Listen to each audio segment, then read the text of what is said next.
Listo. Entonces, ¿cuál es el principio o el fundamento teórico que rige este experimento de descarga por orificios? Bueno, entonces, simplemente aquí nos tenemos que acordar de, de lo que es el tiempo de vaciado, ¿no? Tiempo de vaciado.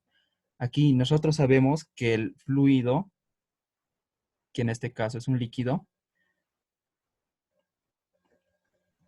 va a salir por este pequeño orificio con una cierta velocidad, ¿no? Y aquí se toman parámetros, ciertos parámetros ideales, ¿no? Como por ejemplo, el área del transversal del recipiente tiene que ser mucho mayor al área del orificio de salida, ¿verdad? Eso, ¿para qué? Para que se cumpla la ecuación de Torricelli, ¿no? ¿Cuál es la ecuación de Torricelli? Torricelli es esta, ¿no? Velocidad igual a raíz cuadrada de 2 veces la gravedad por altura. ¿De dónde ha salido esto? De un análisis de energías, ¿no ven? Recuerden que aquí aplicábamos la ecuación de Bernoulli entre estos dos puntos, ¿no? Donde el punto 1 lo colocábamos aquí en la superficie libre del líquido y el punto 2 lo colocábamos a la salida de los líquidos, ¿no? Del líquido, perdón. Entonces, eh, considerando que aquí también se aplica una presión atmosférica y aquí también a la salida del orificio, llegamos a esta ecuación, ¿no? Velocidad igual a raíz cuadrada de 2 veces la gravedad por la altura. Ya listo. Entonces, ¿de qué trata ahora este experimento? ¿Qué es lo que buscamos validar? ¿Qué es lo que buscamos obtener? En este experimento lo que nos interesa determinar son principalmente tres coeficientes, ¿no? Tres coeficientes de corrección, que son, primero tenemos al coeficiente de velocidad, ¿no? Al coeficiente de reducción de velocidad. Entonces, dicho coeficiente está dado por la relación entre la velocidad real con la que sale el líquido y la velocidad teórica. ¿Cuál es la velocidad teórica? La velocidad teórica es esta que hallamos, ¿no? Con la ecuación de Torricelli. ¿Y cuál es la velocidad real? La velocidad real siempre se la determina midiendo del experimento, ¿no ven? La real, ¿ya? Entonces, esa es una, el coeficiente de velocidad. ¿Cuál es la otra?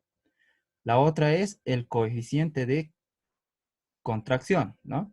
El coeficiente de contracción de flujo. ¿Cómo se determina el coeficiente de contracción de flujo? Simplemente la relación entre el área real de salida del fluido entre el área teórica. Sabemos que el área teórica lo podemos medir, ¿no? El área teórica lo podemos medir. Lo podemos determinar o lo podemos calcular midiendo el diámetro del orificio pequeño, ¿no ven? Y cuartos diámetro al cuadrado. Pero en la realidad ese valor no es el correcto, ¿no? El correcto se halla igual experimentalmente, ¿no? Ahora, ¿por qué difiere esa área del área teórica? Es por la tensión superficial que existe entre el espesor de la pared y el líquido, ¿no? Ya aparte que a veces el líquido sale con un flujo turbulento, entonces existe una contracción aquí, existe un pequeño espesor de fluido que se adhiere a la pared, entonces el fluido real o el área real por donde sale el fluido se acorta un poco, ¿no? Entonces, para eso vamos a determinar, o para corregir ese error, vamos a determinar el coeficiente de contracción. Listo, con eso tenemos dos, ¿no?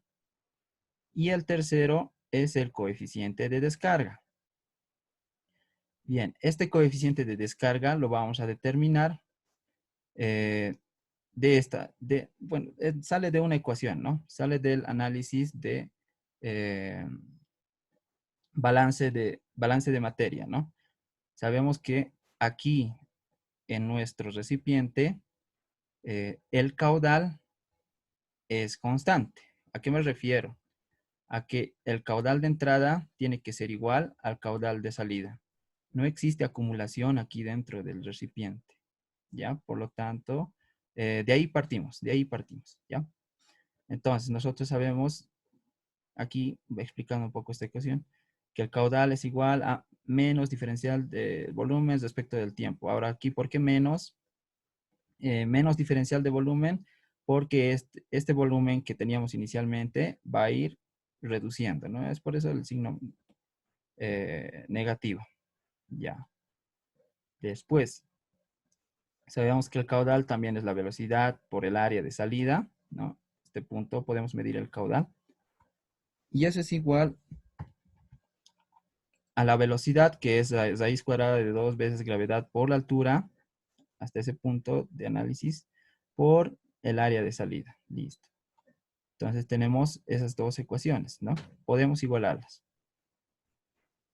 Listo. Entonces, aparte, tenemos que el diferencial de volumen es el área transversal multiplicado por el diferencial de altura, ¿no? Listo. Entonces, esto ustedes ya lo han resuelto en teoría muchas veces. ¿Qué dice? Que el tiempo de vaciado, ¿no? El diferencial de t es igual a menos el área dividido. ¿Esto de dónde está saliendo? Simplemente del despeje de esto, ¿no ve? De aquí hemos despejado el diferencial de tiempo. Toda esta raíz cuadrada de 2 veces la gravedad por el área está aquí. La raíz de, eh, la raíz de la altura y genérica ha bajado aquí. Y eso está, en el numerador tenemos el diferencial de y. Listo, entonces integrando esta ecuación, sabemos que para un tiempo cero nuestro recipiente va a estar lleno, ¿no? Va a tener una altura h inicial.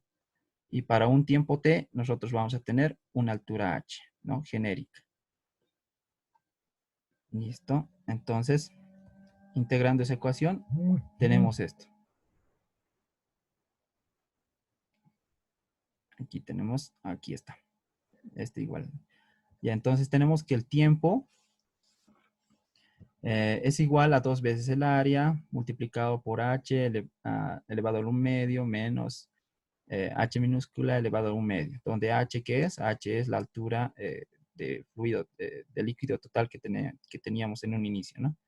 Ya, h minúscula es la altura hasta donde, pues, ha bajado el nivel de líquido. Dividido entre el área de salida por la raíz cuadrada de 2 veces la gravedad. ¿Listo? Ya. Ahora, pero el coeficiente de descarga, que es igual. Entonces, aquí está la cuestión, ¿no? El coeficiente de descarga es igual al caudal real, que se determina experimentalmente, dividido entre el caudal ideal o el caudal teórico. ¿Ve? Siempre el caudal o el valor teórico va a ser mayor al real.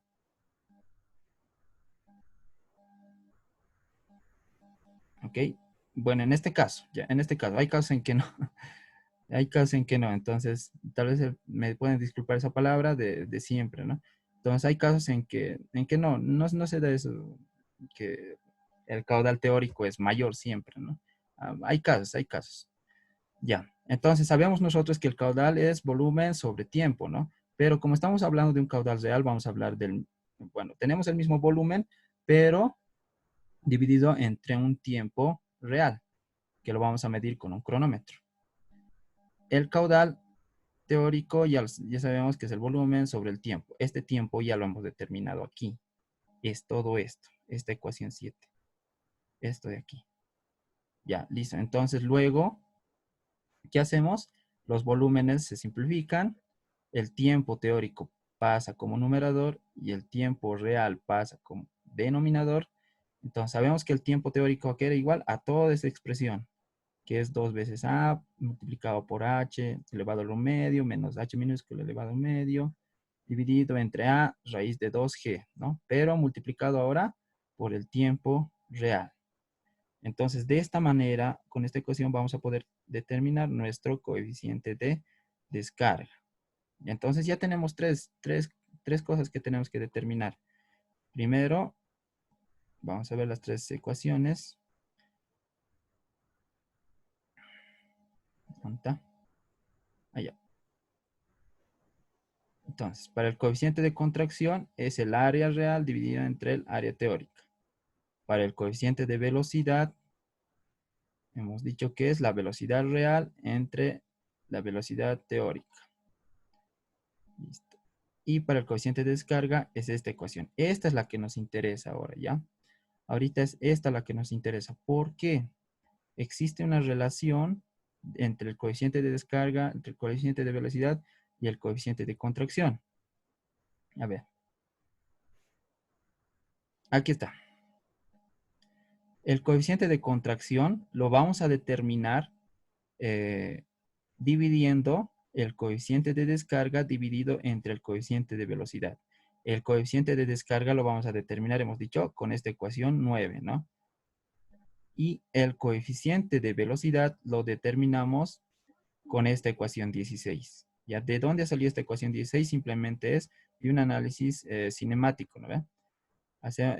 Sabemos que el fluido sale con un, bueno, idealmente sale con una trayectoria parabólica, ¿no? Entonces, haciendo un análisis cinemático, determinamos este coeficiente de velocidad, ¿ya? No nos interesa, creo que mucho esa parte que lo digan, ¿no? Ya, la cuestión es que tengan un poco claro las variables.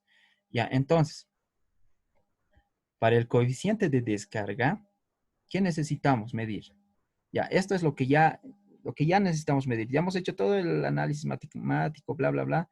Entonces, ¿qué es lo que nosotros nos interesa medir? Esa es la cuestión. Entonces, para el coeficiente de descarga, yo voy a tener que medir el área A. ¿Qué es el área A? Es el área transversal de mi recipiente, ¿no? O sea, yo voy a tener que medir el diámetro del tubo, si es tubo, ¿no? Si es cuadrado, voy a tener que medir, o si es rectangular, voy a tener que medir lado por lado, ¿no? Entonces, el área transversal.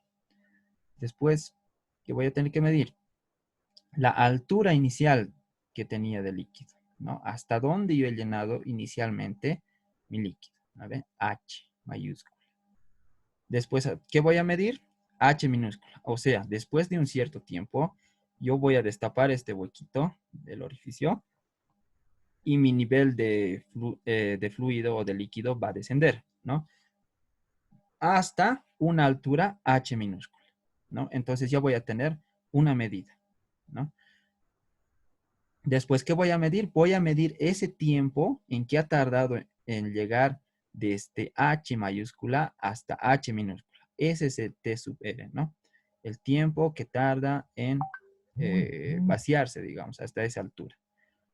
Después, ¿qué tengo que medir? A minúscula. A minúscula, ¿qué es? El área del orificio pequeño, ¿no? El área del orificio pequeño. Ya. Pero esta área hemos dicho que todavía tiene su factor de corrección, ¿no? Esto lo vamos a ver. Pero para calcular el tiempo teórico, fíjense que toda esta expresión era el tiempo teórico, ¿no ve? Por lo tanto, todo tiene que ser teórico también. Entonces, el área lo vamos a calcular midiendo el diámetro del orificio. Listo. Raíz cuadrada de 2 veces la gravedad. Ya, hasta ahí. Tenemos todos los datos, ¿no ve?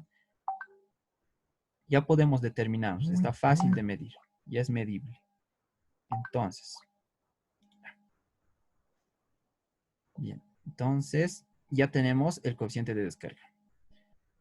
El coeficiente de velocidad, ¿cómo lo vamos a determinar? Lo vamos a determinar midiendo la distancia a la cual ha llegado S, la distancia horizontal a la cual llega el fluido. Ya, esta es un poco en la práctica en laboratorio, eso es un poco complicado medir, ¿ya? Entonces, lo que hay que hacer aquí, o el truquito, es tapar el dedito aquí, tapar con un dedito el orificio y dejarlo salir rápido, así, hacerlo un clic.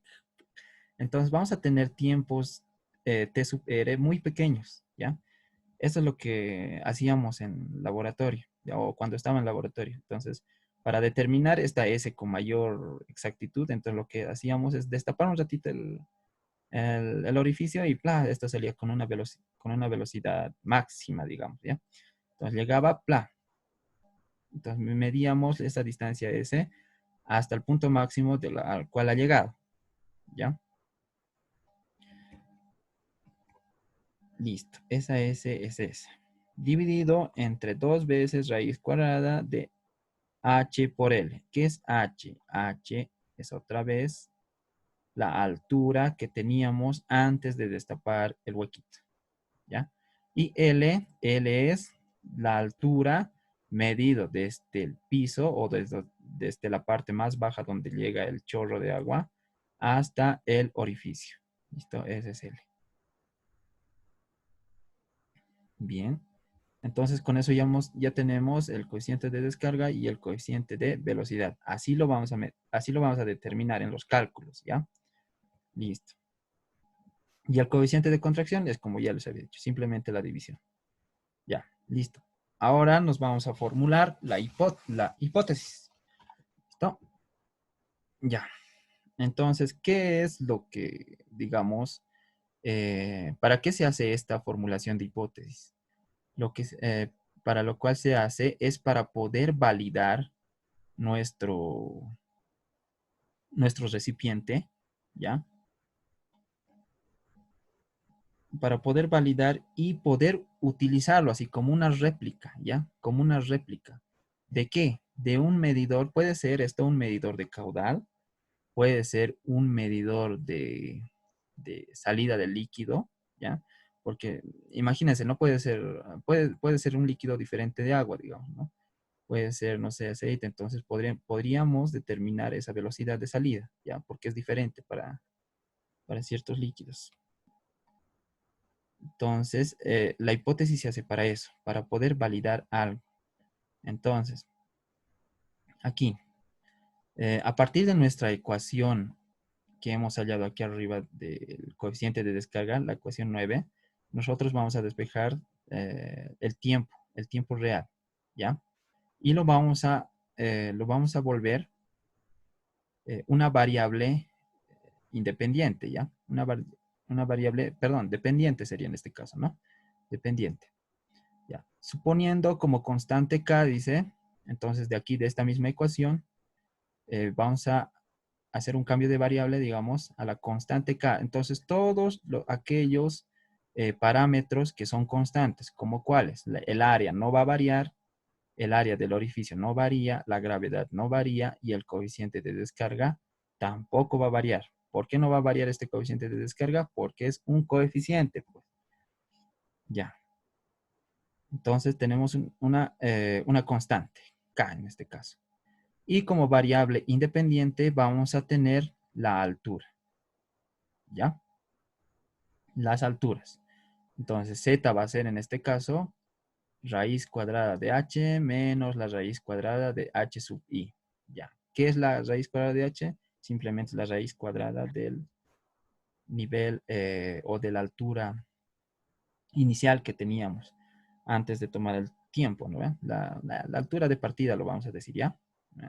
No me quiero hacer mucho lío con eso. Ya, menos la raíz cuadrada de h sub i. Entonces vamos a tener diferentes alturas, ¿ve? A los cuales vamos a poder cronometrar, ¿no? Hasta aquí va a ser un h sub i, digamos, un h sub 1. Más abajo va a ser un h sub 2, más abajo va a ser un h sub 3 y así, para diferentes alturas, ¿no? Ya, listo. Entonces, hemos hecho esos cambios de variable, ¿no? T sub r es todo esto. Entonces, a lo cual los parámetros constantes le hemos llamado k, aquí está eso acá, y z, que es la variable independiente, son las alturas. Entonces, ahí está z. Entonces, tenemos una ecuación de una recta, ¿no? Una ecuación de una recta con intersección con el eje y en cero, ¿no? Este está pasando por el origen, supuestamente, ¿no? Ya, listo. Entonces dice, el valor de T sub R puede determinarse experimentalmente midiendo el tiempo, como ya hemos hablado, eh, que toma descargar diferentes relaciones de alturas, ¿ya? Se obtendrá la ecuación de la recta T sub R igual a X sub 0 más K por Z, donde el corte en la ordenada X sub 0 debe ser 0 para comprobar la hipótesis. La pendiente de la recta K permite encontrar el coeficiente de descarga. Entonces, ¿qué vamos a hacer? En otras palabras, vamos a hacer que nuestro corte con las ordenadas, o sea, con el eje Y, sea cero, se aproxime más, se aproxime lo más posible a cero, ¿no? Entonces, entre más se aproxime a cero, mejor nuestra toma de datos y mejor nuestro experimento, ¿no? Nuestro recipiente.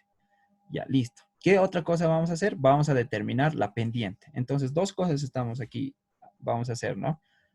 Vamos a determinar el corte con las ordenadas y la pendiente K, ¿no? Determinando la pendiente K, fíjense que de aquí, teniendo el valor de K, yo ya puedo despejar el coeficiente de descarga y con eso ya puedo hallar, ¿no? Listo. Ya, entonces esa es la formulación de la hipótesis, ¿no? Esta tenemos que comprobarlo, ¿no? Tenemos que volverlo tesis. ¿Cómo? Con todo esto. Listo. Ya, entonces vamos por los objetivos, aunque no es muy importante esto. Ya, diseño del experimento tampoco es importante porque no lo pueden hacerlo en sus casas tal vez algunos que tienen más curiosidad sobre cómo funcionan eh, estas partes que a veces nosotros hablamos nomás, hablamos por hablar. Entonces en sus casas ustedes pueden diseñar esto, ¿no? Yo creo que sería pues genial y que lo hagan un video, digamos. Ya, pero ya, ese es tema para otro asunto. Ya, a ver. Ya, ahora sí, lo que estábamos hablando, ¿no? Obtención de medidas de los parámetros y constantes, dice aquí. Entonces, ¿qué hacemos como número uno? Medir los valores del diámetro del tubo D, como les había dicho. D minúscula y E. ¿Qué es D mayúscula? ¿Qué es D minúscula y qué es E? D mayúscula es el tubo, el diámetro exterior. A ver, dice del tubo de interior. Ah, el interior, perdón, ¿no? El interior, ya. D minúscula, que sería del orificio, el diámetro del orificio, y E, que sería el espesor, ¿no? ¿El espesor de qué? De la pared del recipiente, ¿no? Este espesorcito. ¿Por qué es importante este espesor? ¿Por qué estamos midiendo este espesor si no estaban aquí en los cálculos? ¿Por qué? Porque si ustedes han leído bien la guía, este espesor es bien importante para poder, a ver, aquí vamos a ir. Aquí lo dicen, ¿no ve? Está en esta parte. Ya, aquí. Para poder saber si nuestro orificio es de pared delgada o de pared gruesa. ¿A ver? Entonces, ¿cuándo se dice que es de pared delgada? Cuando nuestro espesor es menor a 1,5 veces el diámetro del orificio, ¿no? ¿Y cuándo se dice que es pared gruesa? Cuando nuestro espesor está entre 1,5 el diámetro del orificio y 2 veces el diámetro del orificio, ¿no? Entonces, pues cada uno también tiene su función, ¿ya? Cuando es pared gruesa, eso sí, eso nos sirve para cuando tenemos más caudal, ¿no? No podemos medir, eh, pues con una pared delgada, no podemos tener la misma toma de datos, a eso me refiero, ¿ya? Bueno, si tienen alguna pregunta sobre eso, me dicen y les respondo. Ya, pero vamos a esta parte. Ya, listo. Ya, dice, los primeros datos se emplean para hallar el área del transversal y A minúscula, que sería el área del orificio, ya.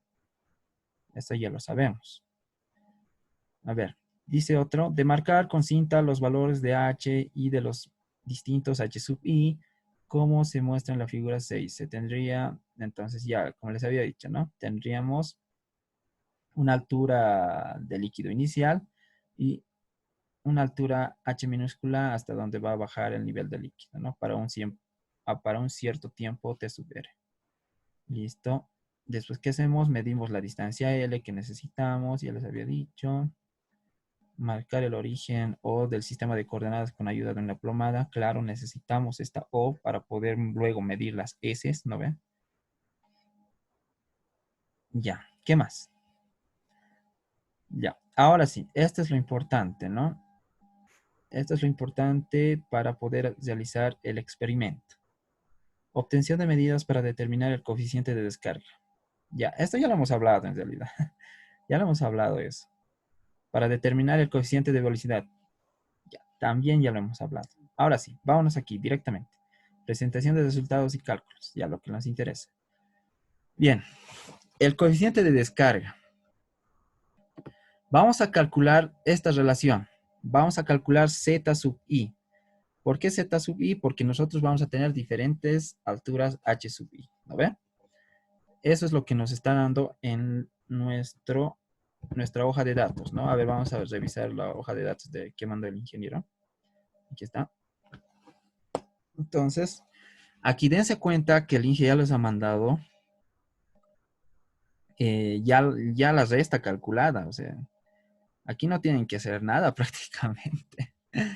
Aquí solo tienen que seguir los pasitos que dicen aquí, nada más, ¿no?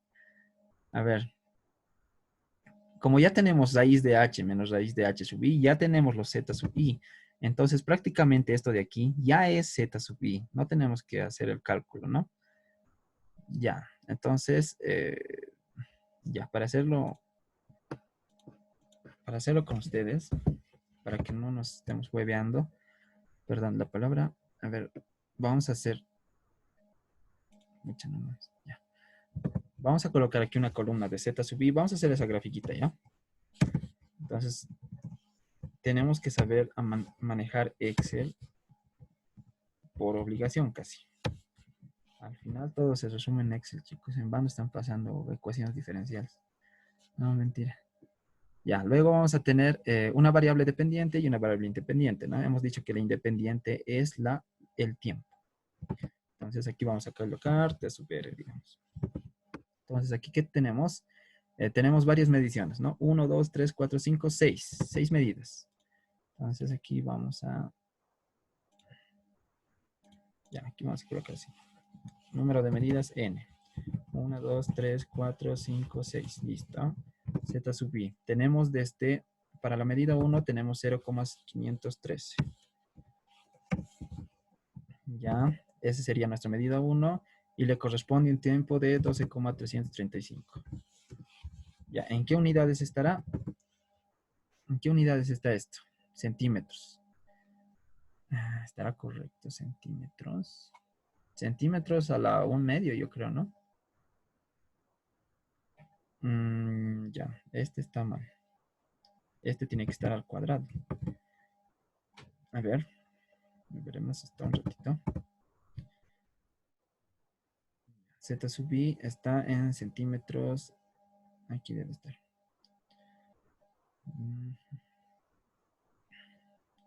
Ya, centímetros a la 1/2.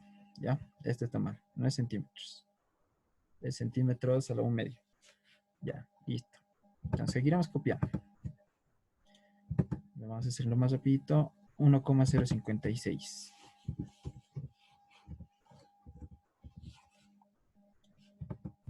Ya, después a ese le corresponde un tiempo de 25,15. 25,15. Después tenemos una medida 3, 1,633.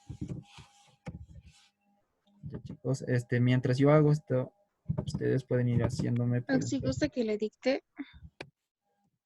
Sí, pero a ver, que no, dígame sus preguntas porque ya vamos a acabar. 19:31, tenemos 20 minutos. No sé si tienen alguna pregunta hasta ahí.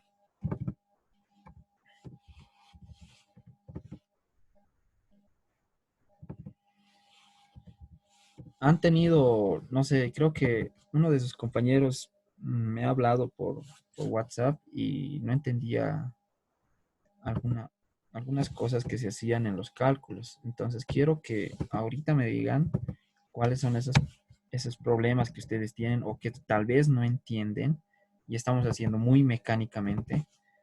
Entonces, por ejemplo, a mí no me gusta hacer todo mecánico, me gusta entenderlo. Entonces, si tienen preguntas de ese tipo, por favor, siéntanse libres de preguntar. Ya, listo. Ya, lo único que necesitaba es eso, ¿ya? Ya, ¿no hay preguntas? Bueno, a ver, creo que así. Esto lo vamos a pintar, ya, listo. Ya lo agrandemos un poquito. Ya, creo que se nota. Ya, entonces tenemos 6 medidas, ¿no? 6 medidas. Ya, ¿qué vamos a hacer con estas medidas? Lo que vamos a determinar, como ya tenemos un pares de datos, 6 pares de datos en este caso, nosotros ya podemos dibujar una recta, ¿no? Una recta. Podemos dibujar una recta y con esa recta vamos a determinar primero el coeficiente de correlación R para ver la linealidad de esta toma de datos. Después vamos a determinar, ¿qué hemos dicho? La intersección con el eje Y, ¿no? Luego vamos a determinar la pendiente, ¿no? Esas 3 cosas es lo que nos interesa, ¿ya?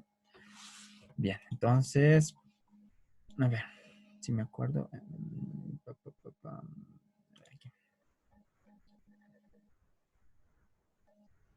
Ya, entonces vamos a dispersión.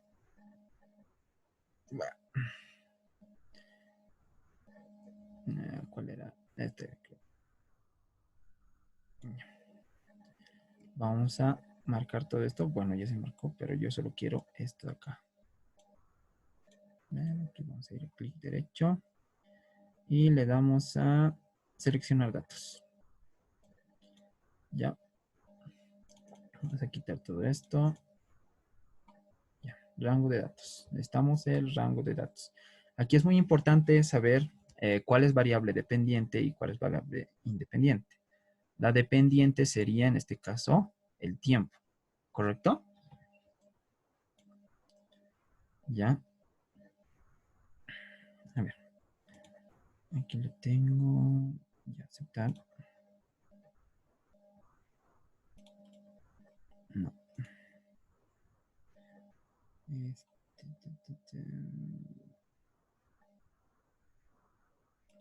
Yo necesito para 2. Este no es.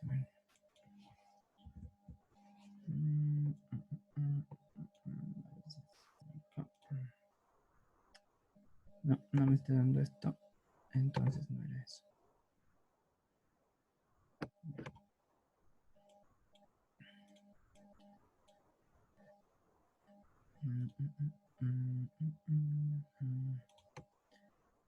A ver, veamos. Para 0,513 tenemos un tiempo TSUPR 12,335. Ahí está. Para un X o un Z sub I en este caso de 1,056 tenemos una altura de 25,15. Más o menos está ahí. Entonces está bien, ¿no? El gráfico. Este sería el grafiquito o la recta que hemos armado con con estos pares de datos, ¿no? Ya, listo.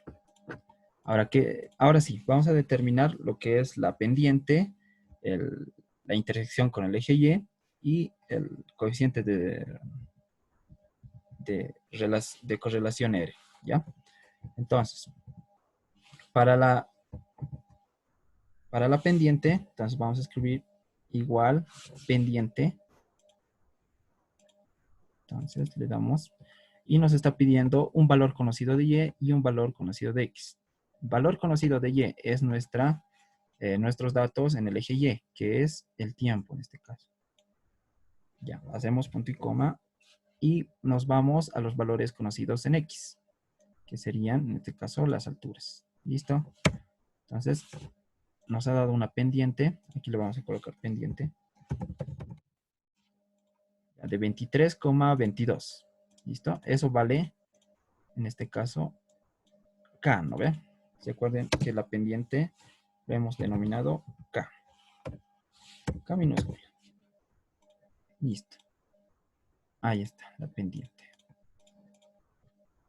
Vamos a colocar otro colorcito. Vamos a hacer celeste. Ya. Después, ¿qué tenemos que encontrar? La intersección, ¿no ve? O en otras palabras, X sub 0. Ya. Vamos a colocar X sub 0. Listo. X sub 0. que sería la intersección con el eje Y. Entonces colocamos la intersección eje.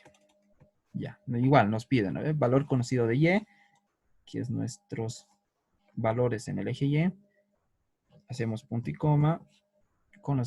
Valor conocido en el eje X. Entonces sabemos que el eje X son las alturas. Listo, le damos a Enter. Y ahí está. Tenemos ese valorcito. De 0,568811. ¿Se acerca al 0? No sé. Creo que no. Creo que está mal esa toma de datos, ¿no? A ver, vamos a ver. ¿Cuándo lo vamos a saber? Ya pues aplicando lo que son la teoría de errores. Ahorita vamos a llegar a eso. Ya, después que hemos dicho que tenemos que hallar R. El coeficiente de correlación R para ver la linealidad. Esto se tiene que acercar más a 1, ¿no ve? En cuanto más se acerque a 1, significa que nuestra toma de datos depende a la fórmula también que usemos de R, ¿no ve? Porque hay R para ecuaciones exponenciales, hay R para ecuaciones que llevan potencia, hay R para ecuaciones logarítmicas, entonces dependiendo, ¿no? En este caso estamos usando